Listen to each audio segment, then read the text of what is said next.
Моят град София. Benim şehrim Sofya.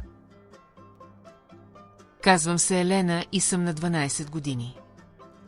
Adım Elena ve 12 yaşındayım. Живея в София. Sofya'da yaşıyorum. София е столицата на България. Sofya, Bulgaristan'ın başkentidir. Тя е голям и красив град. Büyük ve güzel bir şehir. В София живеят много хора от цяла България. Sofya'da Bulgaristan'ın her yerinden çok insan yaşıyor. В София има широки улици. Sofya'da geniş caddeler var. По улиците има много магазини и кафенета.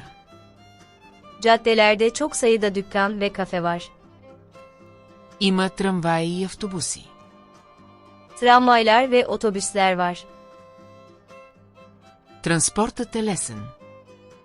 Ulaşım kolay. Много хора вървят по улиците всеки ден. Her gün caddelerde çok insan yürüyor. Можеш да стигнеш навсякъде лесно и бързо. Her yere kolayca ve hızlıca ulaşabilirsin. В София има красиви паркове и площади.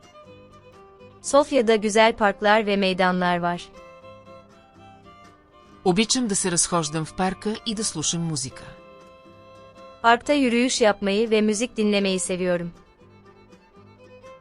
В парка има пейки и дървета. Parkta banklar ve ağaçlar var. Там е много спокойно и хубаво. Orası çok sakin ve güzel. Аз живея тук и съм много щастлива.